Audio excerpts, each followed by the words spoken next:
This channel does not promote any violent, harmful, or illegal activities. All content provided by this channel is meant for an educational purpose only. এই বাংলায় এই মুহূর্তে সবথেকে বড় দুর্নীতি যেখানে হচ্ছে তার নাম ভূমি এবং রাজস্ব দপ্তর। আবার বলছি, এই বাংলায় এই মুহূর্তে সবথেকে বেশি লুট এবং দুর্নীতি হচ্ছে যে দপ্তরের নাম তা হচ্ছে ভূমি এবং রাজস্ব দপ্তর।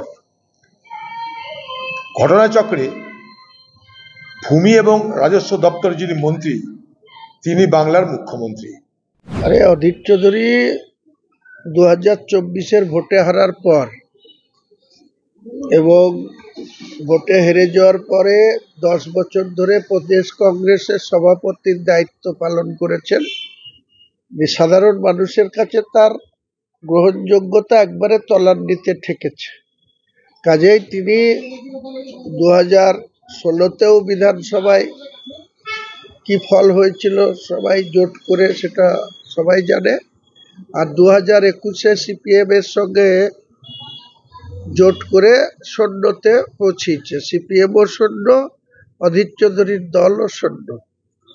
তো 2024-এর লোকসভাতে দুজন ছিল ওরা, আবু হাসেম খান চৌধুরী, সে বয়সের ভারে আর সে ভোটে লড়েনি, তার ছেলে ঈশা খান চৌধুরী 1,20,000 ভোটে জিতেছে, আর অধীরবাবু 85,085 ভোটে হেরেছে। হারার পর এখনো আর তো মানুষের কাছে আর গ্রহণযোগ্যতা নাই।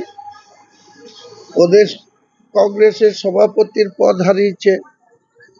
রাহুল গান্ধীর কাছে কেঁদে কেটে মুর্শিদাবাদের 22টা বিধানসভা সিটের যাতে টিকিট উনি ডিস্ট্রিবিউট করতে পারেন, এই করে যাতে ওনার ঠিকঠাক করে চলে সেটা নিয়ে উনি মনোবেশ করুন।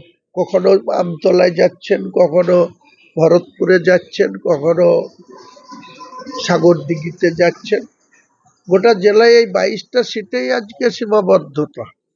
যে প্রদেশ কংগ্রেসের সভাপতি ছিল 10 বছর, যে 25 বছর সাংসদ ছিল, যে ভারতবর্ষের 22 মাস রেলের প্রতিমন্ত্রী ছিল, সেই লোকটাকে আজকে শুধু মুর্শিদাবাদের 22টা সিট নিয়ে কি করে জামানা বাজেয়াপ্ত রক্ষা করা যায় বা কি করে বিধানসভায় আবার জিরো কাটানো যায়, তাকে তো এইসব নিয়ে বলতে হবে। কারণ কোথায় ঘুঘুর বাসা ওনার তো কোনো দায়িত্বই নাই। উনি কি করে জানতে পাচ্ছেন যে কে কোথায় ঘুঘুর বাসা, কোথায় অন্য পাখির বাসা?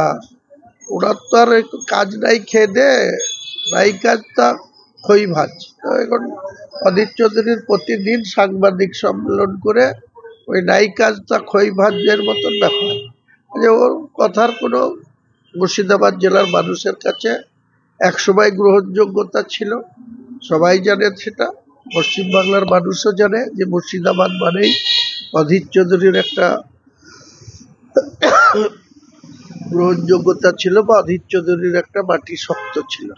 কিন্তু 2024-এর লোকসভা ভোটে সেইটুকু 21-এ তো শূন্য হয়েছে বিধানসভায়, তারপরে কোনো রকমে 22-এর পৌরসভাতে 6টা আসন পেয়ে তাদেরকেও দেখা পাওয়া যায় না, তারাও কোথায় থাকে কি করে। তো তারা আবার সব ওই ভূমির ব্যবসা ট্যাবসা করে, তো অধীরবাবুর লোকরা, তো সেখানে গিয়ে বোধহয় কোনো কিছু কলকে পাচ্ছে না তার লোকরা, তাই উনি বলছেন যে ভূমি দপ্তরটা ঘুঘুর বাসা। ওনার লোকরা সব এইসব ভূমি নিয়েই কারবার। যে কটা কাউন্সিলর হয়েছে তার মধ্যে অন্যতম আছে একজন, সে তার যত কারবার দেখবেন ভূমি নিয়ে, জমি নিয়ে। তো এবার সেই জায়গা থেকে হয়তো মাল করে আসছে না, কোনো কারণে বন্ধ হয়ে গেছে।